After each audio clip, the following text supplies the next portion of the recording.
Hello student, जो बच्चे अभी क्लास 12th पास हुए हैं और बीकॉम में एडमिशन लेना चाह रहे हैं या बीए में एडमिशन लेना चाह रहे हैं या बीएससी में एडमिशन लेना चाह रहे हैं, चाहे वो साइंस स्ट्रीम हो या आर्ट्स स्ट्रीम हो या कॉमर्स स्ट्रीम हो, आप जिसमें भी एडमिशन लेना चाह रहे हैं, आप लोगों को विनोबा विश्वविद्यालय या झारखंड की किसी भी यूनिवर्सिटी में जब आप एडमिशन लीजिएगा तो टोटल मिला के 7 सब्जेक्ट आपको पढ़ना होगा, जिसका वीडियो हमने इसी चैनल पर डाल रखा है, तो आप जाके जरूर देखिएगा।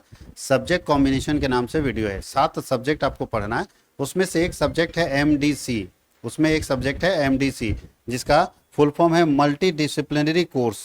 एमडीसी पेपर है जो कि सारे बच्चों को पढ़ना है। आर्ट्स के बच्चों को भी पढ़ना है, साइंस के बच्चों को भी पढ़ना है, कॉमर्स के बच्चों को पढ़ना है। यानी चाहे आपका ऑनर्स पेपर पॉलिटिकल साइंस हो, हिस्ट्री हो, ज्योग्राफी हो, फिजिक्स हो, केमिस्ट्री हो, मैथ्स हो, बायो हो या कॉमर्स हो, आप सब लोगों को एमडीसी पेपर पढ़ना है, जिसका फुल फॉर्म क्या है?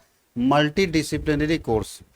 यानी आपके अंदर अपने डिसिप्लिन यानी अपने सब्जेक्ट, अगर आप मान ली फिजिक्स पढ़े हैं तो केवल फिजिक्स के बारे में मत जानिए, फिजिक्स के अलावा किसी और के बारे में भी जानिए। जैसे आप फिजिक्स पढ़ रहे हैं तो हिस्ट्री के बारे में जानिए, हिस्ट्री पढ़ रहे हैं तो साइंस के बारे में आप जानिए। इसलिए एमडीसी पेपर डिसाइड किया गया है। और एमडीसी पेपर जो है आपके सब्जेक्ट जो आप पढ़ते हैं उसके अलावा दूसरे पेपर का होता है। एमडीसी आप जो पढ़ रहे हैं मेजर पेपर, उसके अलावा दूसरा पेपर आप एमडीसी में चुन सकते हैं। तो क्या है एमडीसी पेपर और क्या है सिलेबस? तो जो बच्चे ये सिलेबस काम करेगा 2025 से 29 सेशन के लिए, 2026 से 30 सेशन के लिए या इसके आगे आने वाले सेशन के लिए ये सिलेबस काम करेगा एमडीसी का। ये एमडीसी का सिलेबस काम करेगा वो सारे बच्चों के लिए जो 25-29 के सेशन वाले बच्चे हैं, 26-30 के सेशन वाले बच्चे हैं, या इसके बाद जो आने वाला सेशन है उसके जो बच्चे होंगे उनके लिए ये काम करेगा। सेमेस्टर ध्यान रखिएगा, ये 3 सेमेस्टर में पढ़ना है।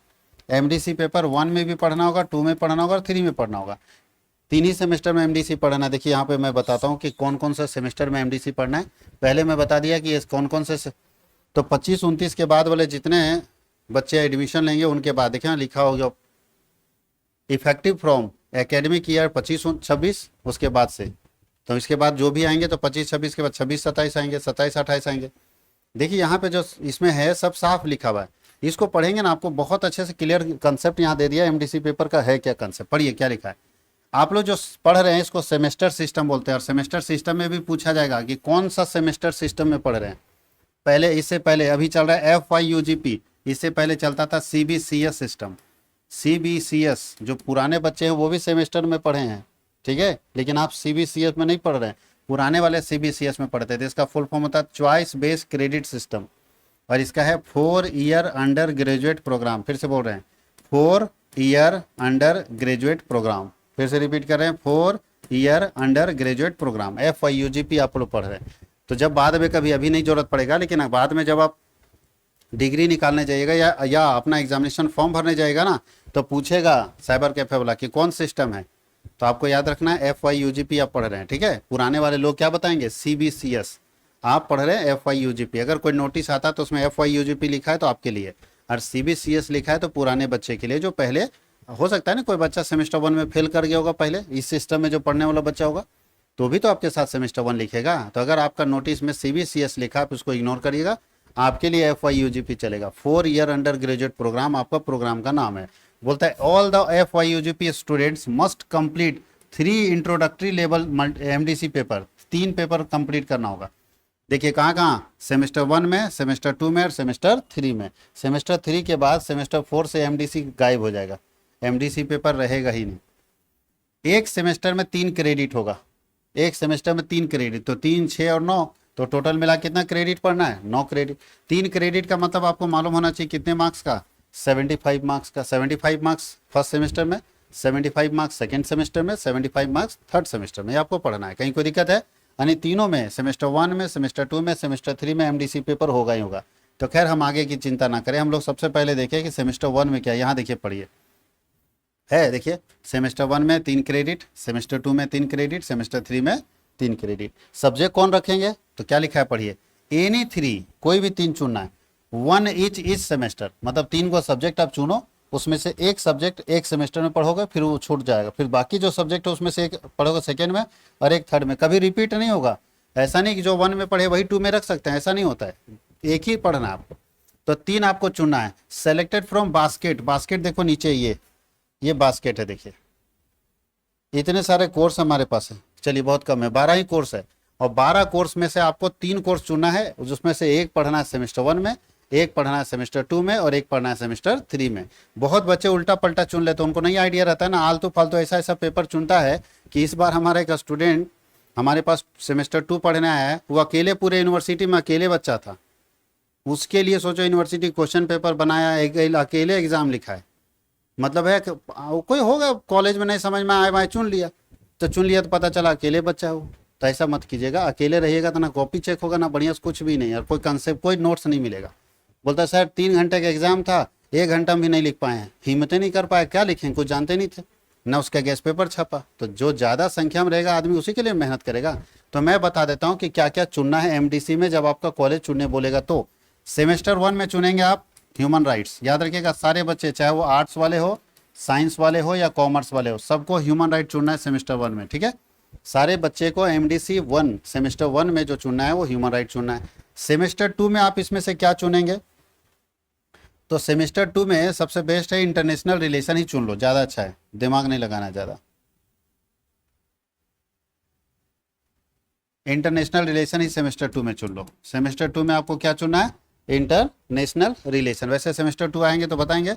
और सेमेस्टर 3 में आप चाहे तो सस्टेनेबल डेवलपमेंट या पब्लिक हेल्थ भी चुन सकते हैं, पब्लिक हेल्थ भी अच्छा सब्जेक्ट है। और नहीं तो सीधा ऊपर वाला 3 चुनो, बाकी से लेना देना नहीं है। तो अभी आपको सिर्फ सेमेस्टर 1 चुनना है। भाई कितना उड़ते हो, अभी आपको सिर्फ सेमेस्टर क्या चुनना है, 1 चुनना है, यस और नो। अभी सिर्फ सेमेस्टर 1 चुनना है। तो सेमेस्टर 1 में आपके पेपर का नाम क्या है, ह्यूमन राइट। इसका मतलब है कि एमडीसी पेपर हमारा सेमेस्टर 1 में होगा ह्यूमन राइट, चाहे वो आर्ट्स मेजर वाले बच्चे हो, चाहे साइंस मेजर वाले बच्चे हो, चाहे कॉमर्स मेजर वाले बच्चे हो, ये सारे मेजर वाले बच्चों का एमडीसी पेपर ह्यूमन राइट्स ही रहेगा। अब क्या है सर एग्जाम पैटर्न, इसका कैसे एग्जाम देंगे और क्या सिलेबस है, तो मैं यहाँ एग्जाम पैटर्न समझाता हूँ।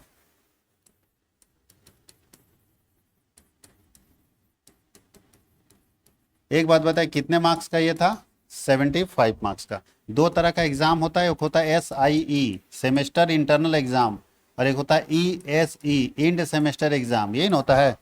तो याद रखिएगा यहाँ इंटरनल एग्जाम नहीं होगा। 75 नंबर में कहाँ से इंटरनल एग्जाम है, इंटरनल एग्जाम सिर्फ 2 ही सब्जेक्ट का होता है, मेजर और माइनर, बाकी किसी का इंटरनल नहीं होता। तो इसका इंड सेमेस्टर में 75 नंबर का एग्जाम होगा, ठीक है। क्वेश्चन का पैटर्न कैसा रहेगा आपको मालूम है, 2 तरह का क्वेश्चन पूछा जाता है। पहला क्वेश्चन नंबर 1 पूछा जाएगा जिसमें 5 क्वेश्चन होंगे। एक क्वेश्चन कितने मार्क्स का होगा, 1 मार्क्स का, इस हिसाब से 5 मार्क्स। क्वेश्चन नंबर 2 एक ही अकेला क्वेश्चन 5 मार्क्स का पूछा जाएगा। क्वेश्चन नंबर 3 भी अकेला होगा 5 मार्क्स का। ध्यान रखिएगा ये कंपलसरी है, आपको इसमें चॉइस नहीं मिलेगा, जो क्वेश्चन आएगा वो लिखना ही पड़ेगा। चॉइस यहाँ पे ये कंपलसरी ग्रुप है, समझ गए, किसको कौन सा ग्रुप बोलते हैं, ग्रुप ए कंपलसरी है, आपको देना ही पड़ेगा। ग्रुप बी चॉइस है, ग्रुप बी क्या है, चॉइस है। इसमें क्वेश्चन कितना आस्क करेगा, क्वेश्चन आस्क 7 क्वेश्चन पूछा जाएगा, इसमें से कितने का आंसर करेंगे बताइए, 4 का आंसर करना। एक क्वेश्चन कितने मार्क्स का होगा, 15 मार्क्स का होगा, इस हिसाब से कितने मार्क्स हो गया, 60 मार्क्स। तो टोटल हो गया 75 मार्क्स। कहीं कोई दिक्कत किसी को, याद रखना इस चीज़ को, ये हमारा पैटर्न है। पास करने के लिए क्या है, पासिंग परसेंटेज सर, तो 40% मार्क्स लाना होगा। तो 75 का 40% कितना आता है, 30 मार्क्स लाना होगा पास के लिए। ये पूरा कंसेप्ट समझ में आ गया, मोटा मोटी याद रखना। हम सारे सब्जेक्ट को डिस्कस कर दिए, खाली AEC पेपर एक बाकी है।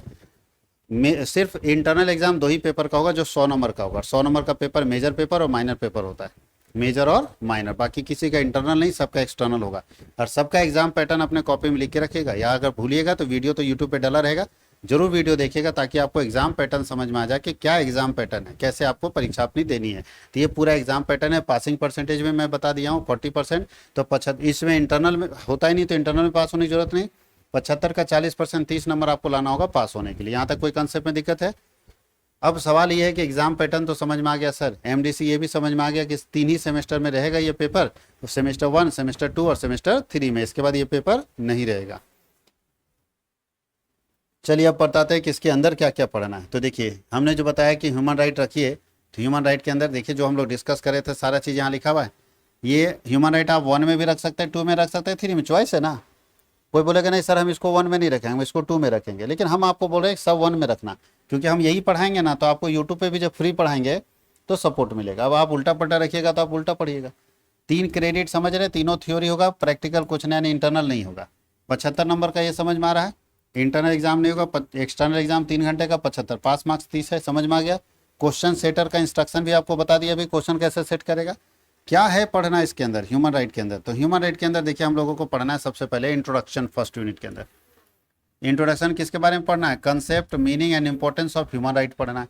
दूसरा classification and types of human right पढ़ना है यूनिट 1 के अंदर। यूनिट 2 में हमको पढ़ना है इंटरनेशनल फ्रेमवर्क, जिसके अंदर हमको पढ़ना है universal declaration of human rights 1948।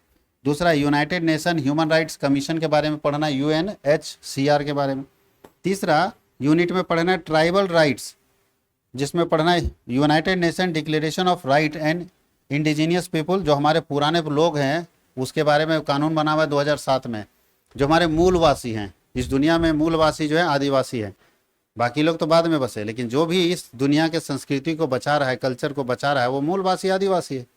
आदि मतलब क्या होता है, आदि का मतलब पुराना। अब उसी में से कोई आदिवासी में से कुछ लोग बाहर निकले और हम ही लोग का खानदान बन गया। हम लोग आए किधर से, सब तो जंगल में न रहते थे, तो जो जंगल में ही रह गए अपनी समाज संस्कृति को लेकर, वो आदिवासी बन गए। और हम लोग का कोई ना कोई व्यक्ति बाहर आ गया होगा उसमें से, और वो हम लोग बाहर रहने लगे। नहीं तो हम लोग का ओरिजिन तो सबको वही है। तो मूलवासी इसीलिए बोलता है, उसको कैसे सुरक्षित करेंगे जो लोकल होगा। अब दुनिया में चल रहा है कि नहीं, दुनिया के हर देश के आदमी को आना चाहिए। मान लीजिए एक देश है, चलो एक देश का नाम बता देते हैं, कौन देश बात, नीदरलैंड। नीदरलैंड एक देश है, बोलता है कि दुनिया के हर आदमी को हम अपने यहाँ वेलकम करते हैं। अब दुनिया से इतना आदमी जाके बस गया कि नीदरलैंड का आबादी 10 लाख है और बाहर से आदमी 30 लाख आ गया। अब बताओ क्या होगा नीदरलैंड के लोकल लोगों का। लोकल का कोई राइट है, कोई राइट नहीं है। अब बाहर का आदमी 30 लाख, अब चुनाव में ही जीतने लगा, मंत्री उंत्री इसका बनने लगा, प्रधानमंत्री इसका बनने लगा, ये तो दब गया ना। तो इसके लिए कोई कानून होना चाहिए कि नहीं होना चाहिए।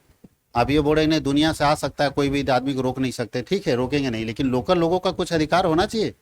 जो वहाँ के मूलवासी हैं उसके बारे में 2007 में कानून बनाया गया था।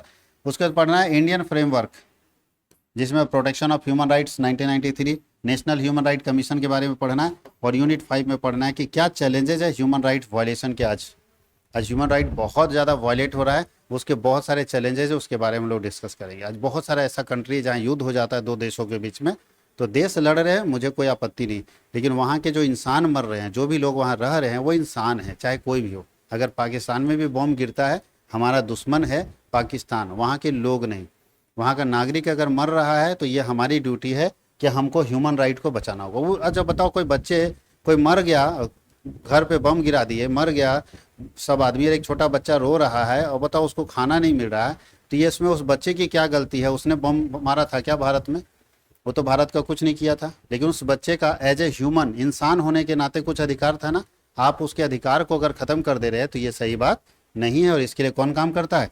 ह्यूमन राइट काम करता है। किसी इंसान से आप मत मारिए, किसी इंसान को मत मारिए, चाहे कोई देश का नागरिक हो। इसलिए देखिएगा जब युद्ध होता है तो पहले ही अलार्म बजा दिया जाता है नागरिकों को हटने के लिए कि यहाँ युद्ध होगा, आप हट जाइए। अब ज़बरदस्ती कोई घर पकड़ के रहेगा तो बम तो पड़ेगा, लेकिन अगर आपको भागने का मौका मिल रहा है तो भाग जाइए दूसरे देश, क्योंकि यहाँ युद्ध का माहौल है, इसलिए भागने में भलाई है तो कि जान बचेगा आपका। बात समझ गए? अच्छा मान लीजिए भाग जाएंगे तो कहाँ जाएंगे? आप ही लोग बताइए। भारत से अगर युद्ध हो जाए, पूरा भारत में बम बरसने लगे, पूरा दुनिया में सब आदमी आके हमें लोग पर बम बरसाए, कहाँ भागेंगे? जो घर द्वारा सब छोड़ के भागोगे। कोई यहाँ ये नहीं कि जा रहे हैं बक्सा में सोना रखा हुआ लेके भाग, कुछ नहीं, वहाँ जान बचाना सबसे इंपॉर्टेंट होता है। वैसे ही छोड़ के भाग जाता आदमी, ये सुनो। अब बताइए कहाँ भाग के जाएगा भारत से बाहर? तो ध्यान रखिएगा, जब जिस देश में युद्ध होता है उसके आसपास के पड़ोसी देश अपना दरवाजा खोल देते हैं कि आइए हमारे यहाँ रहिए, लेकिन परमानेंट नहीं, रिफ्यूजी बन के। रिफ्यूजी समझते हैं? शरणार्थी। कुछ दिन हम शरण दे रहे हैं, फिर भागना पड़ेगा जब ठीक हो जाएगा तो हर देश, आज अफगानिस्तान में बमबारी हो रहा था तो भारत अपना दरवाजा खोला, प्लेन में बिठा बिठा के लोगों को लाया। और क्या करता है, जो खाली जमीन सरकार का, वहाँ टेंट बना दिया, कैंप टाइप का बना देता है, टेंट उट लगा दिया और तुमको खाने की व्यवस्था दे दिया, मेडिकल की सुविधा दे दिया, तुम कैंप में रहो। तुम उस देश के नागरिक नहीं हो। जैसे अफगानिस्तान से जो लोग यहाँ आके अभी रिफ्यूजी बन के रह रहे हैं, उन आधार कार्ड नहीं बना सकते। हालांकि कुछ लोग जुगाड़ लगा बना भी लिया है, भ्रष्टाचार के कारण बना लिया, लेकिन क्या सरकारी नौकरी मिलेगा? सरकारी स्कीम का फायदा मिलेगा? नहीं मिलेगा। आपको बहुत परेशानी होगी। आप रेलवे से यात्रा नहीं कर सकते एक जगह दूसरी जगह, क्योंकि आधार नंबर चाहिए। आपके पास आधार नंबर नहीं है, खाली बस रहो, खाना दे रहे हैं, खाओ पियो और सो जाओ, इससे ज़्यादा आपको नहीं मिलेगा। रिफ्यूजी बोलते उसको, शरणार्थी।